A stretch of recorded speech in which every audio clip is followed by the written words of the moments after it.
ایک ایک کر کے وہ اسے سارے پردوں سے آزاد کر رہا تھا۔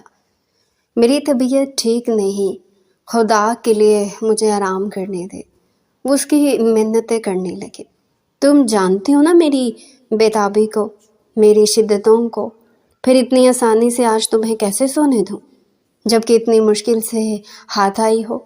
وہ خمار آلود لہجے میں اس کے کان میں سرگوشی کر رہا تھا۔ حورین کی حالت بری تھی، اس کا پورا جسم کانپ رہا تھا۔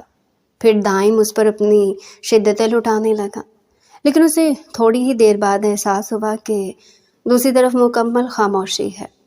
اس نے ایک نظر حورین کے چہرے کی طرف دیکھا، کیونکہ ہوش اڑ گئے تھے۔ ہوش و حواس سے بیگانہ وہ اس کے بازو میں جھول رہی تھی۔ حورین دلہن بنی اپنے ہاتھوں کو دیکھ رہی تھی جب اس کی کزن ماریا بھاگتی ہوئی آئی تھی۔ حوری، دلہے والے واپس چلے گئے ہیں، ماموں کا جھگڑا ہو گیا تھا ان سے، تمہارا نکاح ان کے سیٹھ دائم خانزادہ سے ہو رہا ہے۔ یہ خبر اس پر بجلی بن کر گری تھی۔ دائم سے نکاح؟ اس کا مطلب ہے کہ زندگی بھر کی بربادی؟ تھوڑی ہی دیر بعد نکاح خواہ اس کے پاس آیا تھا۔ اس کے ساتھ بابا اور 2 آدمی اور تھے۔ نکاح خواہ سے اس کی رضامندی پوچھ رہا تھا، جبکہ وہ عجیب کشمکش کا شکار تھے۔ دل چاہ رہا تھا کہ وہ انکار کر دے، لیکن دماغ نے اس کی نفی کی تھی۔ بابا کی عزت کا سوال تھا۔ پھر اس نے کانپتے ہاتھوں سے نکاح نامے پر دستخط کر دیا، گویا اپنی موت کو خود دعوت دی تھی۔ زندگی نے اس کے ساتھ عجیب کھیل کھیلا تھا۔ رخصتی اس کی عمیر کے ساتھ ہونی تھی اور شادی اس کی دائم کے ساتھ ہو گئی تھی۔ تبھی دائم کی آنکھوں میں چمک تھی۔ دائم ایک فاتحانہ مسکراہٹ سے اس کی طرف دیکھ رہا تھا، لیکن اس نے نظر اٹھا کر اس کی طرف دیکھا بھی نہیں۔ وہ حیران تھی۔ رخصتی کے وقت اس کی آنکھوں میں آنسو بھی نہیں آئے تھے۔ کچھ دن پہلے وہ یہی سوچتی تھی کہ جب اس کی رخصتی ہوگی تو وہ دہاڑے مار مار کر روئے گی، لیکن دائم سے شادی کا احساس اس کے ہر جذبات کو مجروح کر رہا تھا۔ وہ بڑی شان سے اسے رخصتی کروا کر اپنی بڑی سی گاڑی میں بٹھا کر لے کر جا رہا تھا۔ جس بات کی دھمکی دی تھی آخر اس نے وہی کیا۔ وہ ابھی تک سختے کی حالت میں تھی۔ پہلے سے شادی شدہ مرد کی بیوی بننے کا احساس شدت سے اس پر حاوی تھا۔ مسلسل نظریں جھکائے وہ اپنے ہاتھوں کو دیکھے جا رہی تھی۔ پھر وہ اسے اپنے فلیٹ پر لے آیا۔ شاندار فلیٹ تھا، ہر آرائش سے سجا ہوا۔ وہ بھی دلہن کا لباس پہنے صوفے پر آ کر بیٹھ گئی۔ کب تک اپنے پرانے عاشق کا ماتم کرتی رہو گے؟ چلو کمرے میں۔ دائم اسے مسکراتے ہوئے دیکھ رہا تھا۔ حورین کا بس نہیں چل رہا تھا کہ یہاں سے خود کو غائب کر لے۔ اس کی نظروں سے بچنا چاہتی تھی۔ اس کی نظریں چیرتی ہوئی تھی، جسم کے اندر گھستی ہوئی۔ تبھی دائم نے اسے بازو سے پکڑ کر کھڑا کیا۔ وہ اس کی اس حرکت پر حیران رہ گئی تھی۔ تمہارا استقبال کرنے کے لیے کوئی بھی نہیں، مجھے ہی تمہیں اندر کمرے میں لے کر جانا پڑے گا۔ اس کے کان میں سرگوشی کرتا وہ اسے اندر اپنے کمرے میں لے آیا۔ کمرے میں اے سی کی ٹھنڈک تھی۔ گھر کی حالت بتا رہی تھی کہ وہ ایک لاپرواہ شخص ہے۔ سارے کپڑے، چادریں ادھر ادھر بکھری پڑی تھی۔ وہ اکیلا اس فلیٹ میں رہتا تھا۔ حورین اپنی قسمت پر رو رہی تھی۔ قدرت نے اس کے ساتھ یہ کیا کھیل کھیلا تھا؟ سر جھکائے وہ اپنے آنسو پیتی رہی۔ تھوڑی ہی دیر بعد دائم پلیٹ میں ڈھیر سارے فروٹ لے کر کمرے میں آیا تھا۔ یہ کھاؤ تاکہ تھوڑی طاقت آئے، پھر رات میں تم نے بہت بڑا کام بھی تو کرنا ہے۔ کھاؤ پیو گی تو مجھ جیسے بندے کو جھیل پاؤ گی۔ اسے معنی خیز نظروں سے دیکھ رہا تھا۔ میری طبیعت ٹھیک نہیں، میں آرام کرنا چاہتی ہوں۔ اسے نظریں چراتی وہ واش روم کی طرف بڑھی تھی۔ اتنی جلدی کیا ہے چینج کرنے کی؟ وہ جلدی سے اٹھا اور اس کے سامنے کھڑا ہو گیا۔ ایک جھٹکے سے ہاتھ پکڑ کر اسے اپنی طرف کھینچا۔ حورین کی شکل رونے والی تھی۔ دائم نے جو کہا تھا وہ کر دکھایا، لیکن وہ اس کے ساتھ کم از کم اپنی زندگی کا آغاز نہیں کرنا چاہتی تھی، اور وہ زبردستی اس کے منہ میں سیب کے ٹکڑے کاٹ کاٹ کر ڈال رہا تھا۔ اپنے چہرے کے تاثرات ٹھیک کرو، جانتی ہو نا کہ میں کسی کے نخرے برداشت نہیں کرتا۔ دائم نے اسے تنبیہ کی تھی۔ حورین کو یہاں بہت گھٹن ہو رہی تھی۔ اچانک اسے اپنے وجود میں جان نکلتی ہوئی محسوس ہوئی، لیکن دائم بڑی ہی بےتابی سے اس کے ساتھ سواگرات منانے کے لیے تیار بیٹھا تھا۔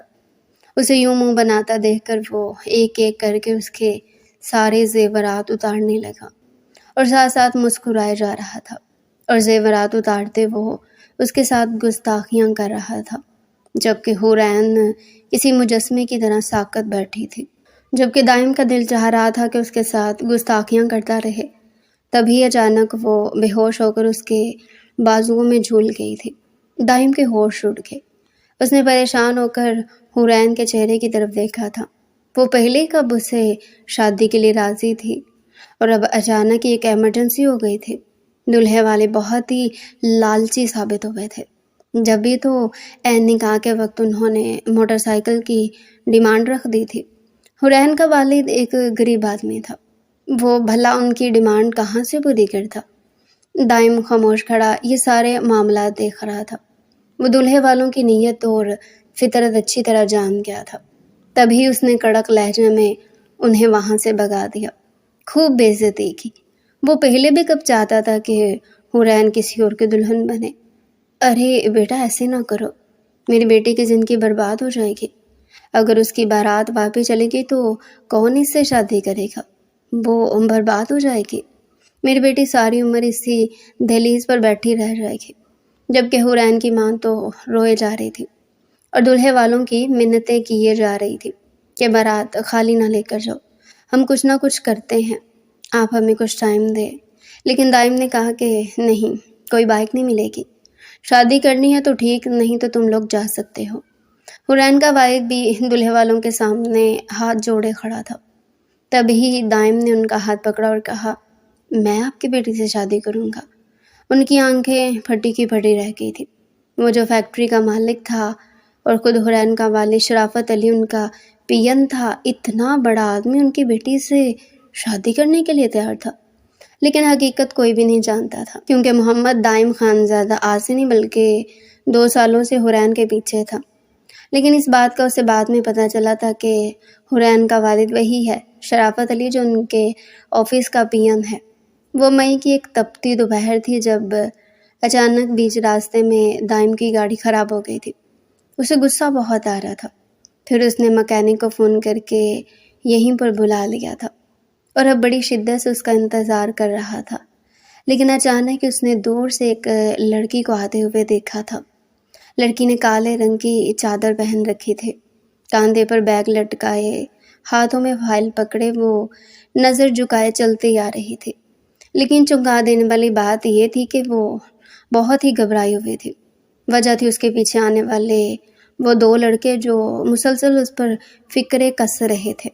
دائم کافی دور تھا، لیکن وہ یہیں پر کھڑا ساری صورتحال سمجھ گیا تھا۔ تبھی اس نے اچانک ان لڑکوں کا راستہ روکا تھا۔ کیوں بدتمیزی کر رہے ہو تم ان کے ساتھ؟ اس نے اچانک ہی لڑکے کا گریبان پکڑ لیا تھا۔ لڑکے نے اپنے آپ کو چھڑوانے کی کوشش کی۔ آپ کیا ان کے رشتہ دار ہیں جو اتنی ہمدردی دکھا رہے ہیں؟ تبھی دائم نے ایک زوردار تھپڑ اس کے منہ پر جڑ دیا تھا۔ آئندہ کبھی کسی کی ماں، بہن، بیٹی کا پیچھا کیا تو یاد رکھنا سیدھا حوالات کا منہ دکھا دوں گا۔ حورین گھبراتے ہوئے پلٹ کر اس آدمی کو دیکھ رہی تھی جو بلا وجہ ہیرو بننے کی کوشش کر رہا تھا۔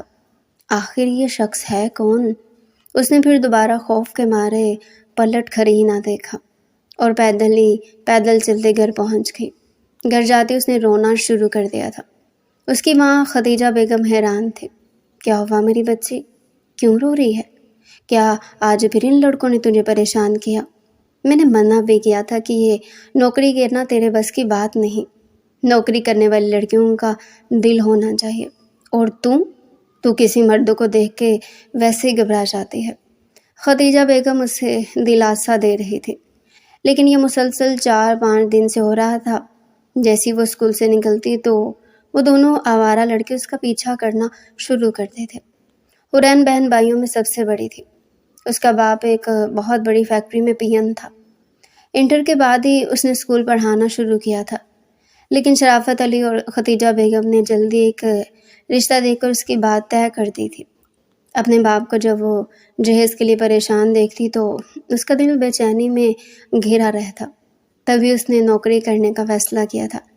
وہ ایک پرائیویٹ اسکول میں ٹیچنگ کی جاب کرنے لگے۔ تنخواہ معمولی سی تھی، لیکن پھر بھی اس معمولی تنخواہ سے اس کے جہیز کی تھوڑی بہت چیزیں تو آ ہی جاتی تھی۔ لیکن شرافت علی اور ختیجہ بیگم کو زمانے سے بڑا ڈر لگتا تھا، کیونکہ ان کی بیٹی حورین، جسے اللہ نے خوبصورتی جیسی نعمت سے نواز رکھا تھا، اس کے چہرے پر بڑی ہی معصومیت تھی۔ وہ تو اسے گھر سے باہر نکالنا بھی نہیں چاہتے تھے، لیکن حورین کی ضد تھی کہ وہ نوکری کرنا چاہتی ہے۔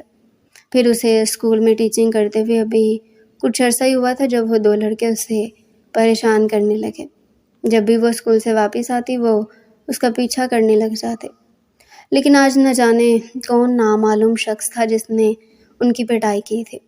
اب وہ بری طرح گھبرا رہی تھی، کہیں وہ لڑکے یہ نہ سمجھے کہ میں نے ان کو پٹوایا ہے۔ شکایت لگا کر محلے کے بدمعاش آوارہ لڑکے کسی قسم کا بھی بدلہ لینے کے لیے اسے برباد کر سکتے تھے، یا پھر اپنی بے عزتی کا بدلہ وہ کسی صورت بھی لے سکتے تھے، اور ان باتوں سے وہ بہت گھبراتی تھی۔ دوسرے دن بڑی ہمت کر کے وہ گھر سے نکلی تھی۔ پورا دن بچوں کو توجہ سے پڑھایا اور پھر چھٹی کے وقت اکیلے ہی گھر کے لیے نکل پڑی۔ پیدل ہی وہ یہ راستہ پار کرتی تھی۔ آج سے نہیں، جب سے اس نے اسکول میں نوکری کرنا شروع کی تھی۔ لیکن جیسے اسکول کی حدود سے نکلی وہ یہ دیکھ کر حیران رہ گئی کہ سامنے بڑی سی گاڑی کے باہر کھڑا وہی شخص اسے بغور دیکھنے لگا۔ حورین الجھن کا شکار ہو گئی تھی۔ تیزی سے اس کے پاس سے گزر کر جانے لگی کہ اچانک اس کے کانوں میں ایک آواز آئی تھی، سنیں مس، آپ کا نام کیا ہے؟ میں آپ کے لیے اپنا رشتہ بھجوانا چاہتا ہوں۔ یہ سنتے اس کے پیروں تلے سے زمین نکل گئی تھی۔ پہلے تو وہ شدید خوفزدہ ہو گئی، پھر ہمت کر کے اسے جھاڑتے ہوئے کہنے لگی، شرم آنی چاہیے آپ کو۔ کل تو اسی بات پر ان لڑکوں کو ذلیل کر رہے تھے کہ راہ چلتی لڑکیوں کو تنگ نہیں کرتے، اور آج خود وہی کام کر رہے ہیں۔ شیم آن یو۔ غصے سے اس کا چہرہ سرخ ہو گیا تھا، لیکن وہاں اجنبی کوئی اور نہیں بلکہ دائم خانزادہ تھا۔ اسے یوں غصے میں دیکھ کر وہ مسکرا دیا تھا۔ اس نازک سی لڑکی پر غصہ بھی کس قدر اچھا لگ رہا تھا۔ پھر وہ 2 قدم چلتا ہوا اس کے سامنے آیا اور کہنے لگا، لیکن میں نے آپ کو چھیڑا نہیں ہے، نہ ہی تنگ کیا ہے، بلکہ میں تو آپ سے آپ کا پتہ پوچھ رہا ہوں، کیونکہ میں آپ سے شادی کرنا چاہتا ہوں، اور کسی سے شادی کی خواہش کا اظہار کرنا کوئی گناہ تو نہیں۔ میں نے کون سا آپ سے اظہار محبت کیا ہے؟ وہ بڑی ڈھٹائی سے یہ ساری باتیں کر رہا تھا۔ حورین کا چہرہ اور بھی سرخ ہو گیا۔ اب تو اس کا صبر کا پیمانہ لبریز ہو گیا تھا۔ تبھی غصے میں کہنے لگی، یوں راہ چلتے کسی کو پرپوز کرنا، یہ جانے بنا کہ کہیں وہ لڑکی شادی شدہ تو نہیں، یا پھر کسی سے شادی کا وعدہ تو نہیں کیا ہوا، اور آپ اس سے شادی کرنا چاہتے ہیں؟ تو میں آپ کو بتا دیتی ہوں مسٹر، میں انگیجڈ ہوں، اور چند مہینوں بعد میری شادی ہونے والی ہے، اس لیے آئندہ میرے راستے میں آنے کی کوئی ضرورت نہیں۔ وہ حیران تھی کہ ان آوارہ لڑکوں کو آج تک پلٹ کر کوئی جواب دینے کی ہمت نہ کی تھی۔ وہ اندر ہی اندر ان باتوں سے بہت گھبراتی تھی، لیکن جس طرح سے اس نے دائم کو سخت سست سنائی تھی، اس بات پر وہ خود بھی کافی حیران تھی۔ دھڑکتے دل کے ساتھ اب وہ تیز تیز قدموں سے چلتے ہوئے گھر پہنچی تھی۔ نہ جانے کون تھا یہ شخص، ابھی تک اس کی کالی سی آنکھیں اس کی نگاہوں کے سامنے سے ہٹ نہیں رہی تھی۔ اسے صرف عمیر کو تصویر میں دیکھا تھا جو اس کا منگیتر تھا، کیونکہ ختیجہ بیگم اور شرافت علی نے اسے تصویر دکھا کر اس کا رشتہ پکا کر دیا تھا۔ اسے اپنے ماں باپ کی پسند پہ کوئی اعتراض نہیں تھا۔ عمیر کی تصویر دیکھنے کے بعد اس کا دل ایک نئی تال پہ کبھی بھی نہیں دھڑکا تھا، لیکن آج اس شخص کی کالی سی آنکھوں کو دیکھ کر وہ انجانے خوف کا شکار ہوئی تھی، کیونکہ اسے ان آنکھوں میں ایک عجیب سا تاثر نظر آیا تھا، جیسے اسے جس چیز کی چاہ ہو وہ اسے پا کر رہتا ہے، پھر دوبارہ وہ اسے کبھی راستے میں نظر نہیں آیا۔ 1 مہینہ نوکری کر کے اب وہ گھر بیٹھ گئی تھی، کیونکہ صرف 2 مہینے بعد اس کی شادی ہونے والی تھی، لیکن اسے نہیں معلوم تھا کہ آنے والی زندگی میں اس کے ساتھ کیا ہونے والا ہے۔ وہ شام کا وقت تھا، امی بابا ابھی تک نہیں آئے۔ روزانہ 4 بجے شرافت علی اپنی نوکری سے واپس آ جاتا تھا، لیکن آج 4 سے 6 بج گئے تھے، اور پھر 6 سے 8 بج گئے۔ وہ بری طرح ننگے پاؤں چکر کاٹ رہی تھی، بار بار ختیجہ بیگم کو بھی پریشان کری تھی۔ کبھی کھلے دروازے سے اس کا باپ اندر آیا تھا، لیکن بابا کے ماتھے پر بندھی خون آلود پٹی دیکھ کر